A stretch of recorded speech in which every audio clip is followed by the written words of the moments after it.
सान्द्रानन्दावबोधात्मकमनुपमितं कालदेशावधिभ्यां निर्मुक्तं नित्यमुक्तं निगमशतसहस्रेण निर्भास्यमानम् अस्पष्टं दृष्टमात्रे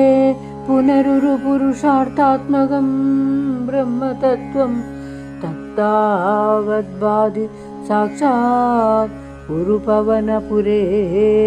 हन्तभाग्यं जनानाम् एवं दुर्लभ्यवस्तुन्यपि सुलभतया हस्तलब्धे यदन्यत् तन्वा वाचा धिया वा भजति मदजन शुद्रदैव स्फुटेयम् एते तावद्वयन्तु स्थिरतरमनसा विश्वपीडापहत्यै निशेषात्मानमेनं गुरुपवनपुराधीशमेवाश्रयाम सत्वं यत्तत्पराभ्यामपरिकलनतो निर्मलं तेन तावत् भूतेर्भूतेन्द्रियस्ते बभुरिति बहुश श्रूयते व्यासवाक्यम्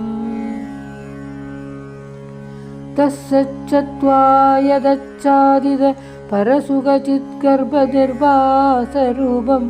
तस्मिन् धन्यारमन्दे श्रुतिमतिमधुरे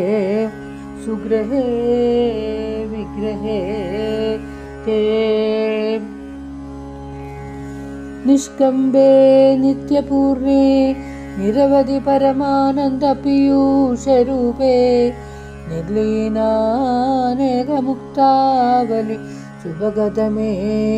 निर्मलब्रह्मसिन्धो कल्लोलोलासतुल्यं खलु विमलधरं सत्त्वमाहुस्तदात्मा कस्मान्नो निष्कळस्त्वं सकल इति वजत् त्वत्कलासेवभूमन्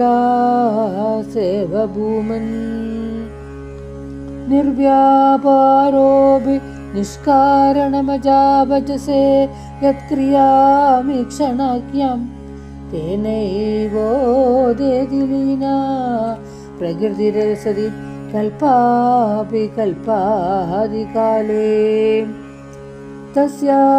संशुद्धवंशं कमपि तमधिरोधायकं सत्त्वरूपं सत्त्वं धृत्वा ददासि स्वमहिम पिबवा कुण्डा वैकुण्ठरूपम् तत्ते प्रत्यग्रताराधरग ललितकलायावली केलिकारं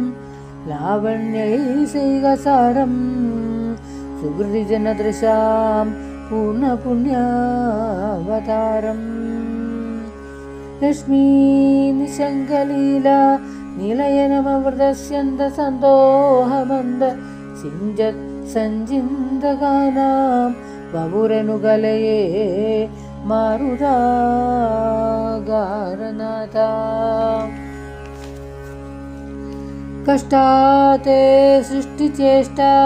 बहुतरभव खेदावहा जीववाजां नित्येवं पूर्णमालोचितमचेतामयां नैव मध्याभिजाने नो चेजीवा कथं वा मधुरतरमिदं त्वत्पुश्चित्रसार्द्रं नेत्रैः श्रोत्रैः च पीत्वा परमरससुतां बोधिपुरे रमेरन् नम्राणां सन्निधस्ते सततमवि पुरस्तैरनभ्यर्थिता नभ्यर्तान् कामानजस्रं विदरसि परमानन्दसान्द्रां गतिं च नित्यं निशेषलभ्यो निरवधिकफलपारिजातो हरे त्वं क्षुद्रं तं चक्रवाणी ध्रुवमपि लशति व्यर्थमर्तिव्रजोऽयम्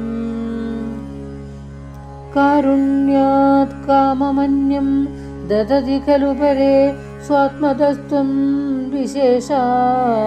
ऐश्वर्यादिशतेऽन्ये जगति परजने स्वात्मनोऽभीश्वरस्त्वम् त्वयि उच्चैरारमन्ति प्रतिपदमधुरे चेतना स्फीतभाग्या त्वं चात्मा रामा एवेत्यं कुलगुणगणाधार शौर्ये नमस्ते। ऐश्वर्यं शङ्करादीश्वर विनयमिनं विश्वतेजोहराणां तेजस्संहारि वीर्यं विमलमपि यशो निःस्पृहेशोपगीतम् अङ्गासङ्गा सदां श्री अखिलविदसि न क्वापि ते सङ्गवार्ता तद्वातागारवासिन् मुरहरा भगवच्छब्दमुख्याश्रयोऽसि। सर्वत्र गोविन्दनामसङ्कीर्तनं गोविन्द गोविन्द।